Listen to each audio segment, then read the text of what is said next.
Welcome to commerce spirit the CS. आज की इस वीडियो में हम डिस्कस करने वाले हैं बिजनेस एथिक्स के क्वेश्चन को।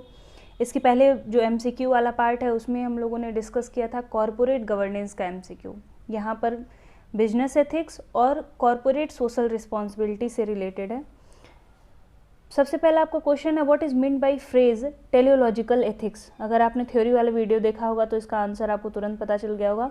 परिणामवादी नैतिकता वाक्यांश का क्या अर्थ होता है? तो दो तरीके के थ्योरीज थे, टेलियोलॉजिकल और डेंटोलॉजिकल। दोनों में क्या था, ये फोकस करता है कंसिक्वेंस पे, यानी कि एंड रिजल्ट आपको मिल रहा है किसी एक्शन का कि नहीं मिल रहा है। तो ऑप्शन नंबर इसका क्या होगा, बी होगा। An action can only B judged bye it's consequences. किसी भी कार्य के परिणाम से ही हम लोग आंकते हैं कि वो कार्य आपका नैतिक है या नहीं है। और डेंटोलॉजिकल थ्योरी क्या कहती है, किस रास्ते से आप चल के आए हैं उससे पता चलता है कि आप एथिकल कार्य किए हैं या नहीं किए हैं। नेक्स्ट है why according to stakeholder theory it is in company's best interest to pay attention to their stake holders.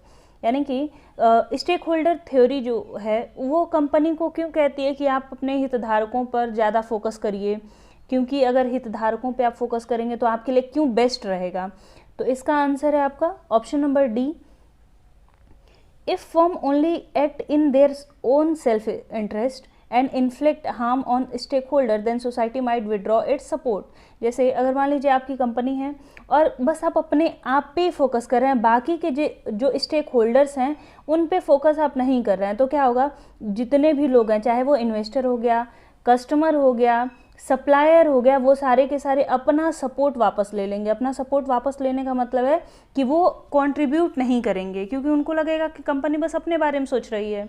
तो बाकी के जो इन्वेस्टर रहते हैं, बाकी के जो एम्प्लॉयज़ रहते हैं, वो वहाँ से अपना सपोर्ट वापस लेने लगते हैं और कंपनी में बहुत मन लगा करके काम नहीं करते हैं। इसलिए इसका आंसर क्या होगा, ऑप्शन नंबर डी। नेक्स्ट है आपका what is enlightened self interest model of CSR. CSR का प्रबुद्ध स्वहित मॉडल क्या है?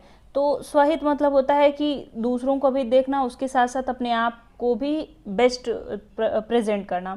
तो ये है आपका ऑप्शन नंबर सी, नैतिक तरीके से कार्य करना संगठन के सर्वोत्तम हित में है। यानी कि अगर आप एथिकल वे में वर्क करते हैं तो ये आपको ऑटोमेटिक आगे बढ़ाता है। नेक्स्ट है what is green washing. Green washing मतलब होता है, जैसे मनी लॉन्ड्रिंग आप सुने होंगे कि इलीगल पैसे को लीगल में कन्वर्ट कर देना।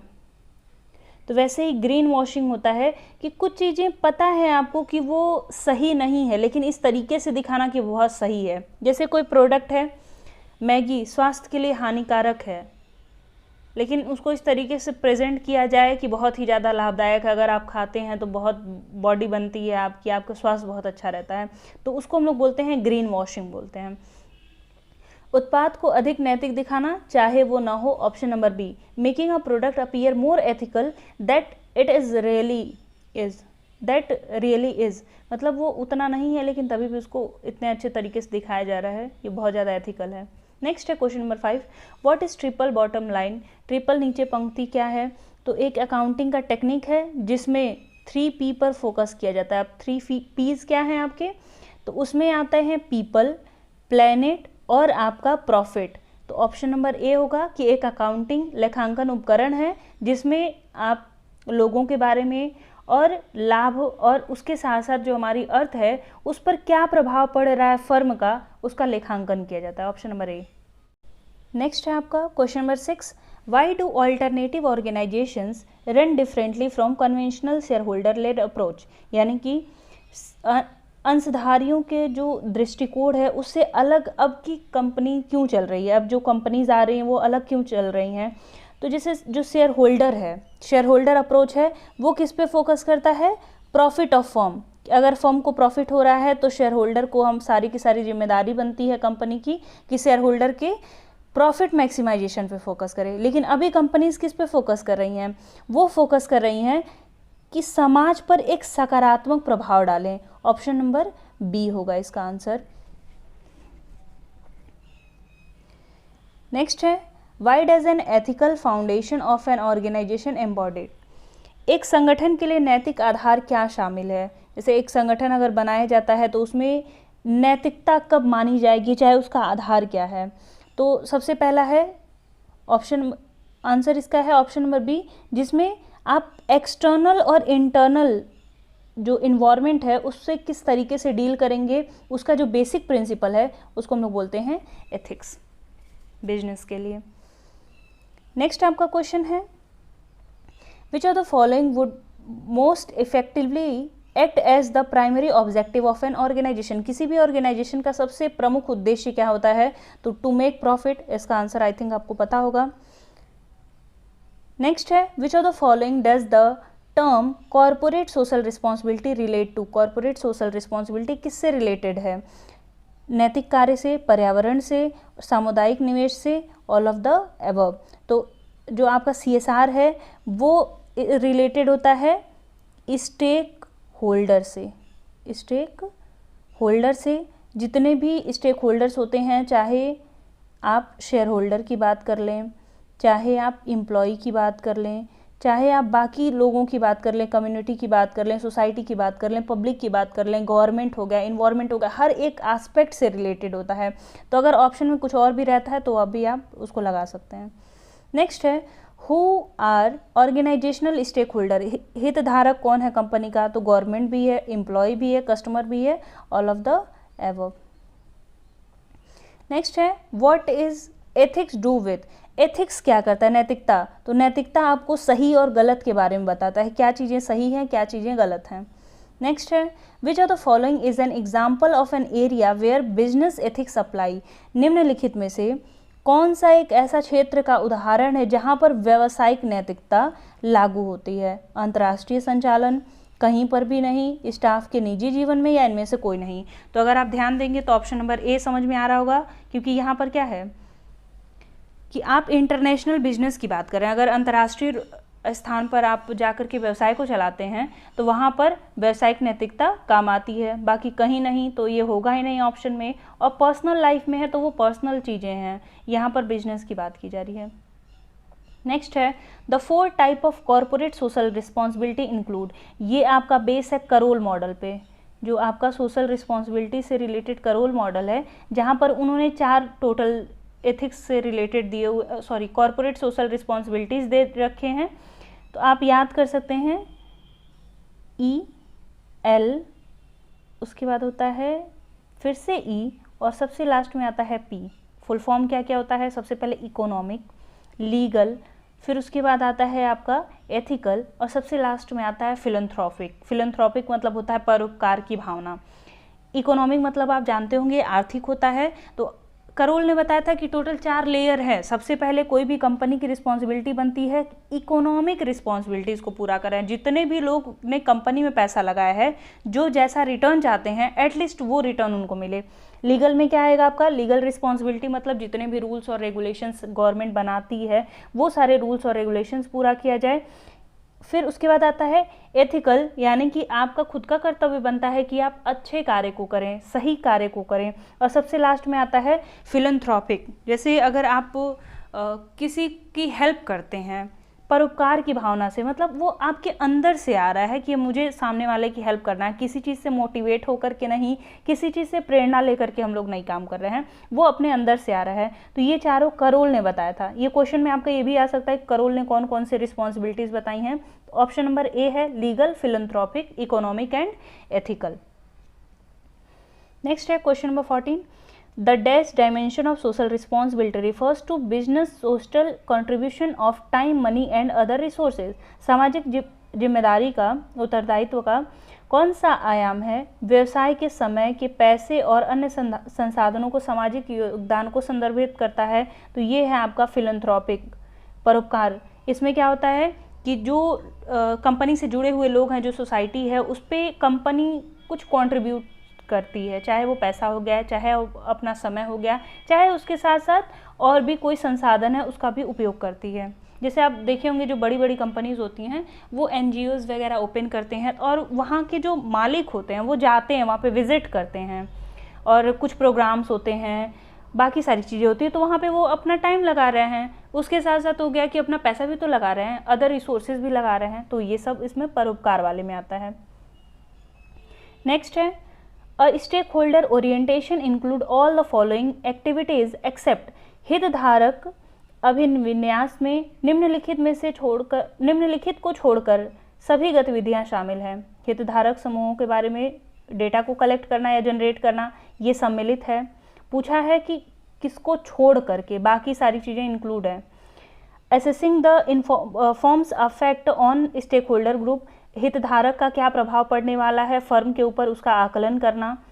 Distributing stakeholders information throughout the information, ये गलत है, क्योंकि अगर आप हितधारक जितने भी हैं उनके इंफॉर्मेशन को पूरे फॉर्म में बांटते फिरते हैं तो ये गलत होता है, क्योंकि आप किसी की इंफॉर्मेशन को किसी और को नहीं दे सकते हैं। जहाँ पे ज़रूरत है सिर्फ वहीं पे लगा सकते हैं। फर्म के हितधारक की जानकारी के प्रभाव को कम करना, ये भी सही है। सारी चीज़ें इंक्लूड हैं एक्सेप्ट ऑप्शन नंबर सी। तो ऑप्शन नंबर सी के बारे में ही पूछा है कि कौन सी गतिविधियां नहीं शामिल हैं। नेक्स्ट है which moral philosophy seeks the greatest good for the greatest number of people. ये भी आपको मैंने थ्योरी वाले वीडियो में बताया था कि कौन से जो कॉन्सिक्वेंसेज है, परिणामवाद, ये किस पे फोकस करता है कि आपने एंड रिजल्ट प्राप्त किया कि नहीं किया। उपयोगितावाद किस पे फोकस करता है कि greatest number of people greatest good, आप किसी के लिए बहुत, जितने ज़्यादा लोग आपके कार्य से खुश हैं आपने उतना एथिकल काम किया है। इगोइज्म क्या होता है कि आप किसी कार्य से खुद को ही संतुष्ट कर रहे हैं, और एथिकल मतलब आप जानते हैं कोई भी कार्य सही है या गलत है। तो ऑप्शन नंबर बी इसका होगा। नेक्स्ट है question number 17, code of conducts and code of ethics. Code of conduct और कोड ऑफ एथिक्स क्या होता है, तो किसी भी कंपनी के लिए जो एक फॉर्मल स्टेटमेंट बनाया जाता है उसको हम लोग कोड ऑफ एथिक्स या फिर कोड ऑफ कंडक्ट कहते हैं, जिसकी सहायता से वो क्या करती है, बाकी चीज़ों को जनरेट करती है, बाकी चीज़ों को वो चीज़ों को सही करती है, चाहे कंपनी के रूल्स और रेगुलेशंस को बनाती है। नेक्स्ट है आपका an organisation's obligation to act to protect and to improve society's welfare as well as on its own interest is referred to। समाज के कल्याण के साथ साथ अपने स्वयं के हितों की रक्षा और सुधार के लिए कार्य करने को हम लोग क्या कहते हैं, तो उसे हम लोग कहते हैं CSR, कॉर्पोरेट सोशल रिस्पॉन्सिबिलिटी। तो यहाँ पे ऑर्गेनाइजेशनल सोशल रिस्पॉन्सिबिलिटी दिया हुआ है। कॉन्सेप्ट बहुत ज़्यादा ईजी है इसका कि CSR मतलब क्या होता है कि आप एक कंपनी है, आप अपने समाज के लिए क्या कर रहे हैं, आप अपने समाज के कौन कौन से पक्ष के लिए जिम्मेदार हैं। तो आप अपने स्वयं के साथ आप किसको इंक्लूड कर रहे हैं, समाज के लोगों को इंक्लूड कर रहे हैं, तो उसका मतलब होता है CSR। नेक्स्ट है external audit of accounts of limited company is required. किसी भी कंपनी के खातों का बाहरी ऑडिट करना कब आवश्यक हो जाता है, जब वहाँ के अंशधारक चाहते हैं, शेयर होल्डर्स की इच्छा पर यह होता है। क्वेश्चन नंबर 20 आपका directors' responsibilities are unlike to include. निदेशक की जिम्मेदारियों में कौन सा शामिल नहीं होता है, न्यासीय। ये होता है कि वो एक ट्रस्ट वाले रिलेशंस होते हैं, जितने भी शेयर होल्डर होते हैं वो अपने डायरेक्टर के ऊपर डिपेंडेंट रहते हैं कि अगर डायरेक्टर कोई डिसीजन लेगा, क्योंकि वो हमारा रिप्रेजेंटेटिव है, तो वो हमारे लिए अच्छा ही डिसीजन लेगा। लेखांकन रिकॉर्ड रखना, तो ये भी जिम्मेदारी बनती है, और उसके साथ साथ है ड्यूटी ऑफ केयर, सभी जितने भी स्टेक होल्डर्स हैं उन पे ध्यान देना। लेकिन ज़रूरी नहीं है कि वो हमेशा उसकी ड्यूटी ये रहे कि वो हाई डिविडेंड को प्रपोज करे, यानी कि ऑप्शन नंबर सी होगा। इसमें पूछा है कि कौन सा ड्यूटी, उनकी कौन सी रिस्पॉन्सिबिलिटी नहीं होती है, ऑप्शन नंबर सी। नेक्स्ट आपका क्वेश्चन है the view that sees profit maximisation as the main objective is known as. कौन सा सिद्धांत लाभ अधिकतमकरण को मुख्य उद्देश्य मानता है। आई थिंक इसका आंसर आपको आ रहा होगा। ये क्या है, share holder theory. Share holder theory का मेन फोकस किस पे रहता है, अपने शेयर होल्डर्स को, उनके नीड्स को पूरा करना, वहीं पर उसका सारा का सारा फोकस रहता है। तो शेयर होल्डर थ्योरी में क्या रहता है आपका, प्रॉफिट मैक्सिमाइजेशन। स्टेक होल्डर में क्या है कि पूरे जितने भी कॉरपोरेट से रिलेटेड लोग हैं, कॉरपोरेट सोशल रिस्पॉन्सिबिलिटीज़ जितनी हैं वो स्टेक होल्डर थ्योरी में पूरे किया जाता है। प्रिंसिपल एजेंट प्रॉब्लम मतलब होता है कि जैसे मैनेजर कुछ और चाह रहा है और उसके साथ जो शेयर होल्डर है कुछ और चाह रहा है, तो वो कॉन्फ्लिक्ट हमेशा लगा रहता है। क्वेश्चन नंबर 22 है आपका the term dash refers to principles, values and belief that define right and wrong behaviour. सही और गलत व्यवहार को कौन बताता है, तो वो बताता है नैतिकता। Option number A ethics. Next है आपका dash are those individuals who raise ethical concern or issues to other inside or outside the organisation. वे व्यक्ति जो संगठन के अंदर या बाहर दूसरों के लिए नैतिक चिंताओं या मुद्दों को उठाते हैं, उन्हें हम लोग कहते हैं विसल ब्लोअर। जैसे किसी भी गेम में सीटी बजती है, कब बजती है? जब कुछ गलत हो रहा था, फाउल हो रहा होता है। तो वैसे ही किसी भी कंपनी में जब कुछ गलत हो रहा होता, कुछ लोग ऐसे होते हैं जिनको वो नहीं देखा जाता है, तो वो क्या करते हैं, वो इन्फॉर्मेशन चाहे अपने टॉप मैनेजर को दे दें, चाहे वो सारी की सारी इन्फॉर्मेशन बाहर भेज देते हैं, मीडिया को बता देते हैं, गवर्नमेंट से कंप्लेन कर देते हैं, तो उनको हम लोग बोलते हैं विसल ब्लोअर। और जो प्रोसेस होता है उसको हम लोग बोलते हैं विसल ब्लोइंग। विसल ब्लोअर का बहुत ही सिंपल सा कॉन्सेप्ट है कि कोई भी ऐसा व्यक्ति जो किसी कंपनी में काम कर रहा है और उसको लग रहा है कि कंपनी ये ठीक से काम नहीं कर रही है, कुछ अनएथिकल काम कर रही है, वो इन्फॉर्मेशन वो जा करके बाहर मीडिया को, गवर्नमेंट को या फिर अपने ऑर्गेनाइजेशन में ही किसी ऐसे व्यक्ति को बता देता है जो उस पर कुछ एक्शन ले सके, ताकि वो अनएथिकल काम रुके। तो उसे हम लोग बोलते हैं विसल ब्लोइंग, और जो ये व्यक्ति ये कार्य करता है उसको हम लोग बोलते हैं विसल ब्लोअर। नेक्स्ट है CSR is mandatory under the section of companies act 2013।